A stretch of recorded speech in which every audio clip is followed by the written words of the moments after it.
Can you hear me?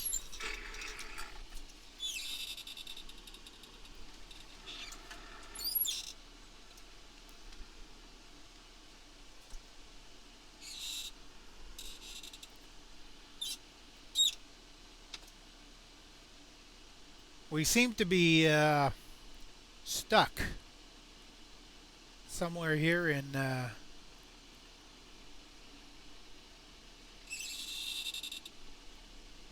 Indianapolis, Indiana.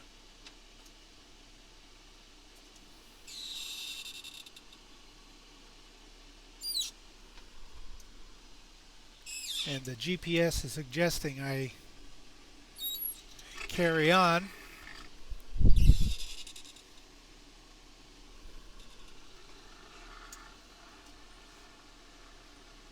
Another block or so, although I have... Oh, this car's moving now. Although I have seen a truck go down here, I don't think I really want to do that. Looks pretty narrow. I don't know if the next turn will be better. But this, well, this trip started out all right.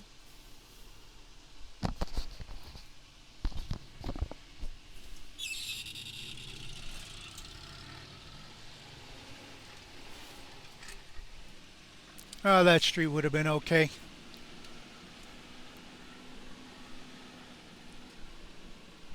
But then they wanted me to do a switch, and I've never done a switch before. Well, at least not in the way of crossing the border with a different trailer.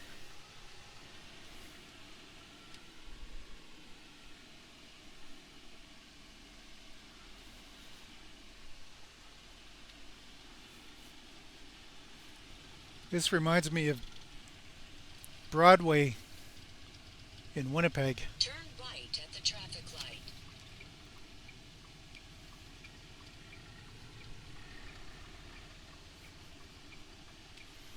I've got acid indigestion. It's been a tough day. The pars and paps and numbers, they were all confused and confounded. We had to straighten that all out with the dispatch. Dispatch seemed to have... Oh crap, I can't turn it. I am royally screwed. Maybe I can turn, but I'll have to take 2 lanes. It should be okay. It's a good thing I don't have to go to the bathroom and try and navigate this neighborhood. But this is Indianapolis.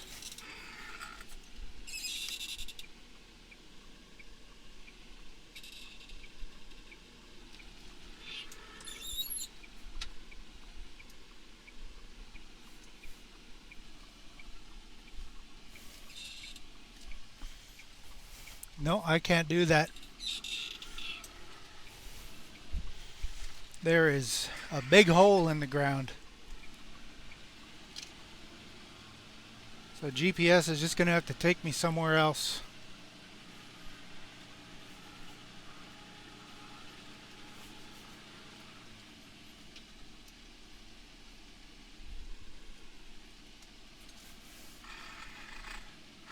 Turn left at the traffic light, then take the third left.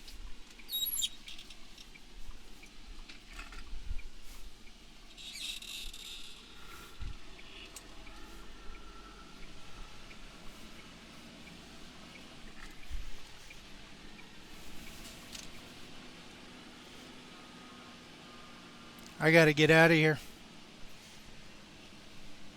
Turn left at the traffic light, then take the second left. So GPS is trying to tell me to keep going down that street.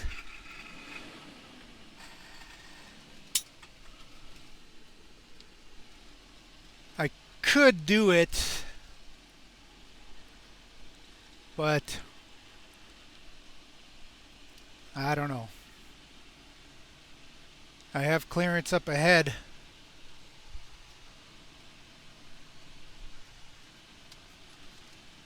Keep right on South Pennsylvania Street. All right. We might get out of here yet.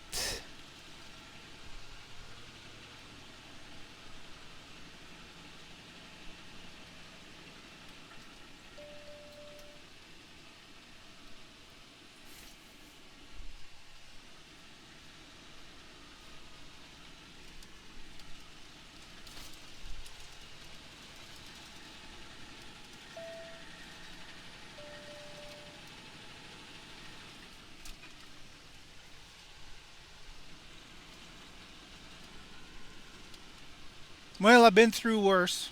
In 400 meters, turn right on East McCarty Street, then take the second left.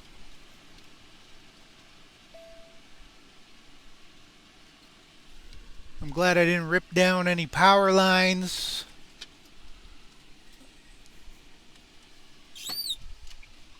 Turn right at the traffic light, then take the second left.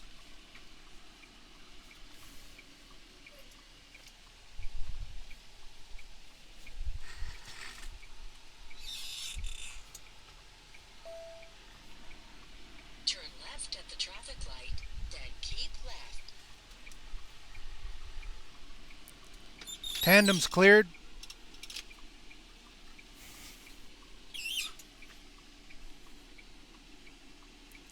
See, there's all kinds of construction going on here. There's no way this GPS is aware of any of that. I gotta find a place to park and reassess, reevaluate.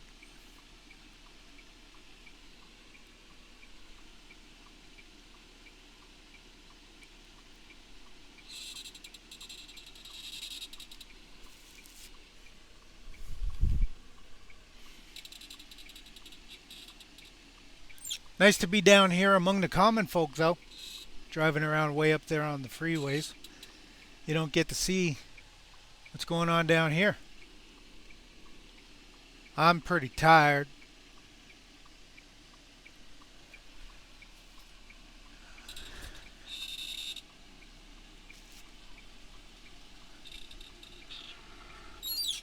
Oh, that old trick. That old trick. Let's get the trucker. Let's get the trucker back. Yeah, everything's closed around here. There's no way this GPS is going to guide me out of here.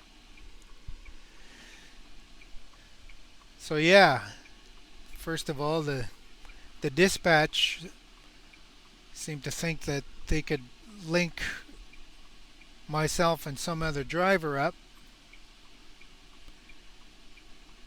The other driver was out of hours. And like out of hours, right out of the 70. And I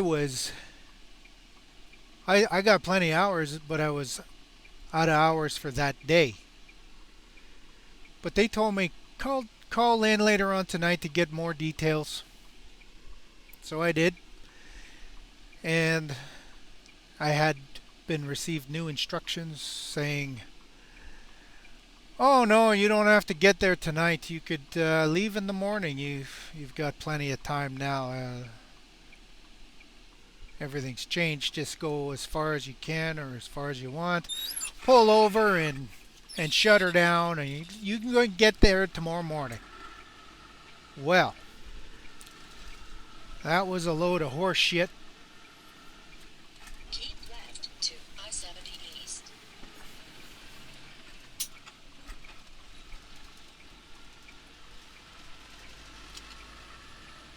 And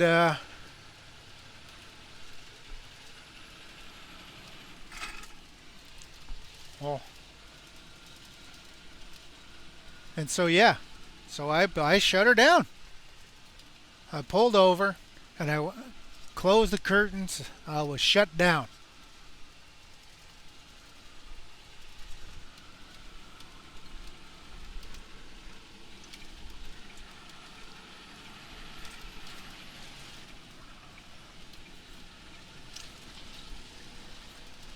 I don't know where this detour is. I don't think it's down there. Could have been.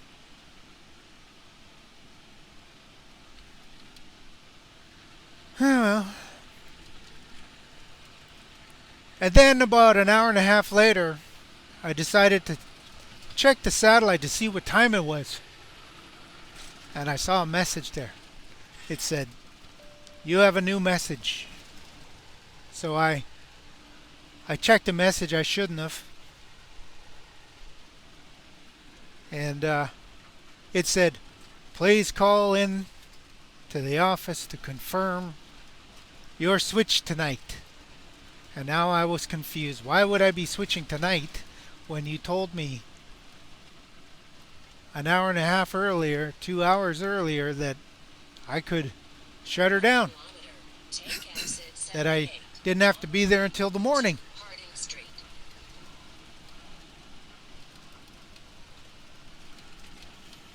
Anyways,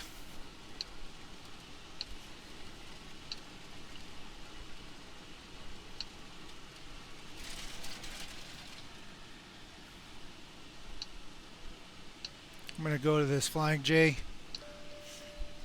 because there seems to be a problem with this construction, and this GPS doesn't know Continue on I-70. what the hell we're doing here. I don't know what the hell we're doing. So I phoned in. I shouldn't have.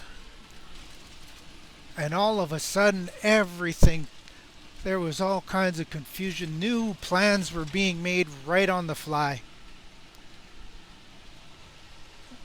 Well, all of a sudden I was being asked to wake up at 2 in the morning and to drive right away. And then it got switched over to 4 in the morning. And then when I woke up at 3:30 in the morning, I saw another one there that says 5 in the morning. Well, now I'm thoroughly confused. And I'm thoroughly pissed right off. So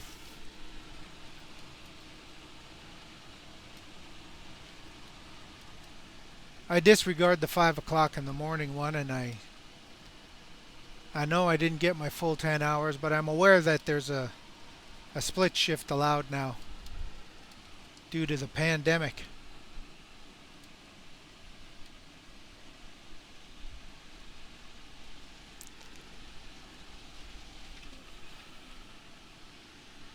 So I drive to the new location. It's not the old location anymore. So I got to go and find this driver and his load, do a switch. And I did manage to find him.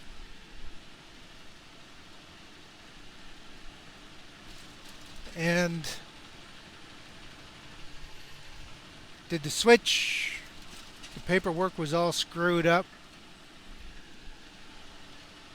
because originally we were supposed to bring our loads in, so we had our border crossing papers all cleared.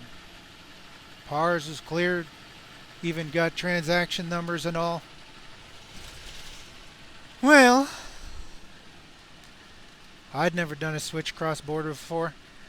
Neither did this driver, so we made the assumption that we need to put new PAR stickers on the copies of the paperwork. Throw out the old PARs. It's a good thing we didn't throw them out, though, because when I confirmed with dispatch, because now dispatch has lost all credibility with me, so now I have to double check everything that they say. Because as far as I'm concerned, dispatch is just a bunch of liars. They're just lying every day. I don't think they mean to. They're trying. But I know I'm being harsh when I'm calling them liars, but I guess they got to cover their ass somehow. And that's how we got into that mess that you saw back there. And I'm going to clean it up again. Me. I'm the one that cleans this up, not them. Me. and that other driver. So dispatch confirms, no, you can't use a new PARS number on a load that's already been cleared. Okay then.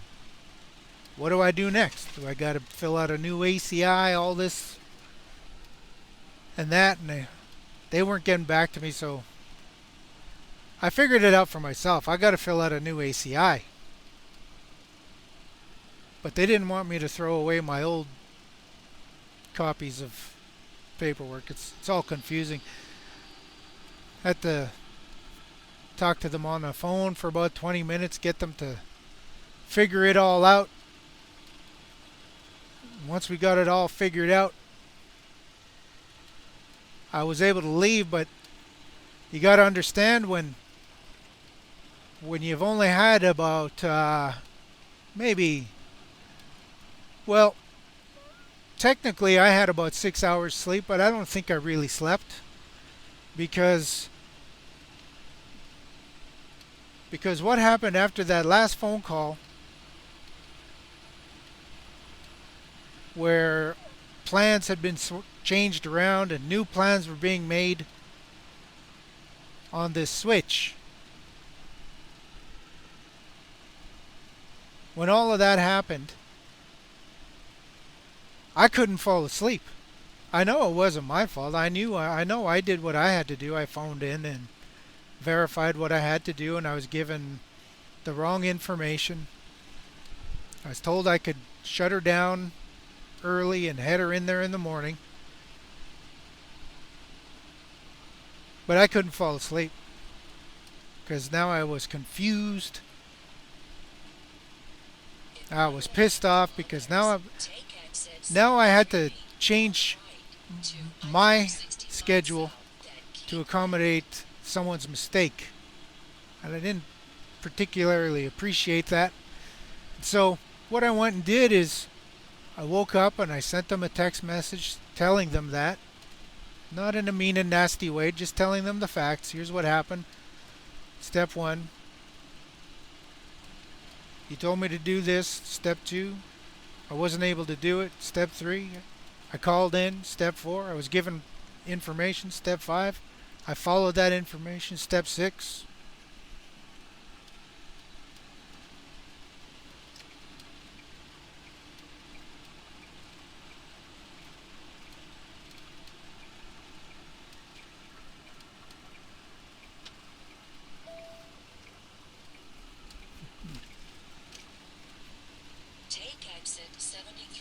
Step 6.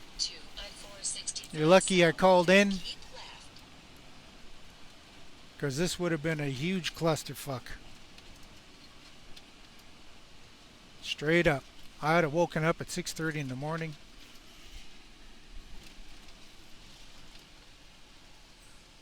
I would have made my coffee.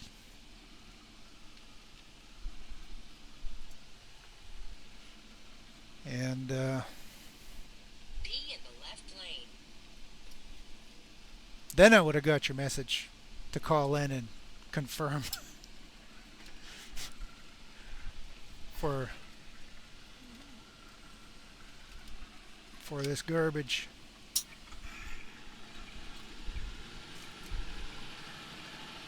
Still wouldn't have been my fault. And I would have had a good rest to be able to manage someone else's mistake in dispatch. And I would have been in better spirits and a better mental state to manage that situation.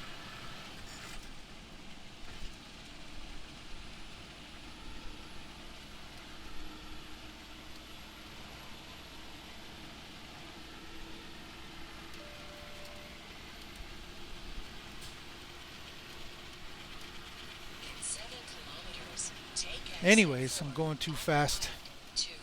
I gotta slow her down.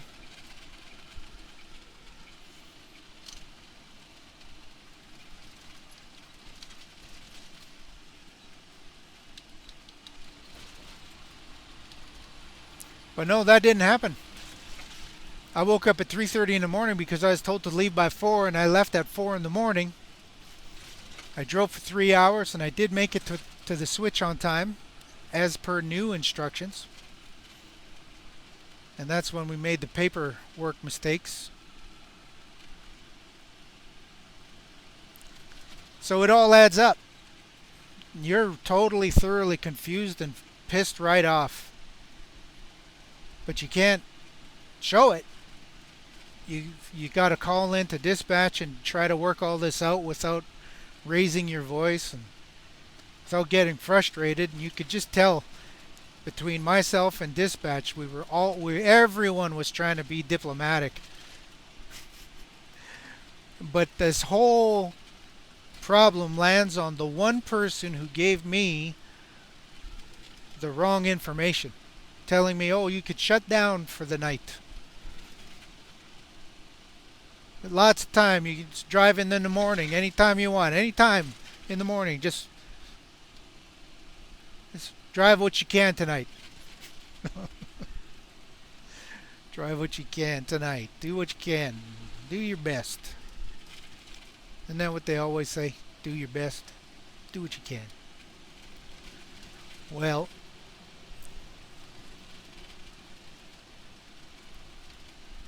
when you're driving around fatigued, you're about ready to fall asleep at the wheel, you're fighting to keep your eyes awake, open, you start making these silly mistakes, and it seems like you become intolerant of the smallest little things. Like, you reach for your chips and one chip falls out of your fingertips, and you just get fucking mad. You just get irate. And you're thinking about that one person who fucked us all up. But really, it wasn't just that one person. It was a collection of dispatchers. There was poor communication, pardon me. There was miscommunication, misunderstandings. By that time, everyone's tired and nobody can figure anything out.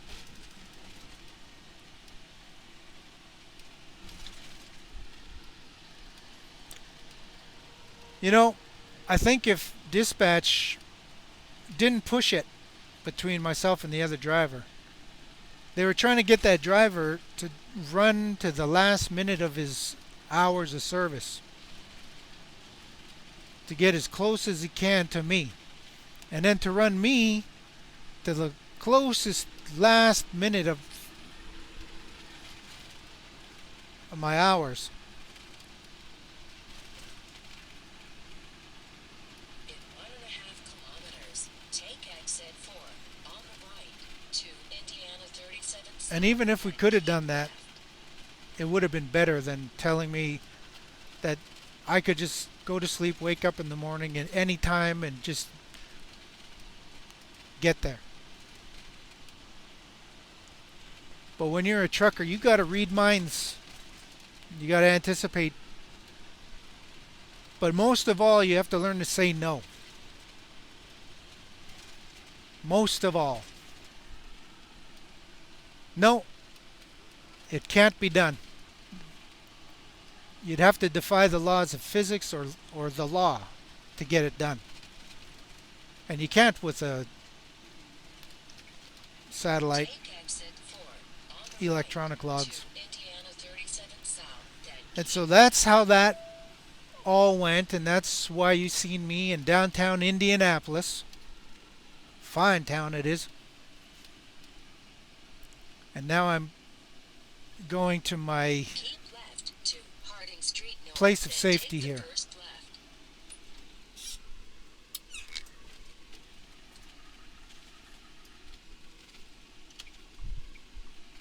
Going to my place of safety. I'm going to have to try and figure this out because I don't know how to get through all this construction.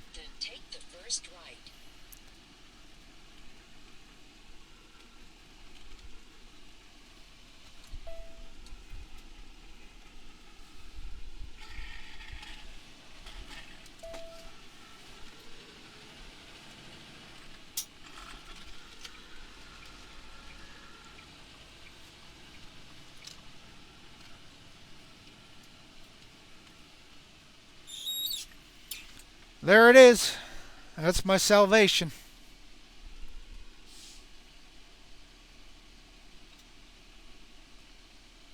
Now it's on me to try and get to the border safely. Tired.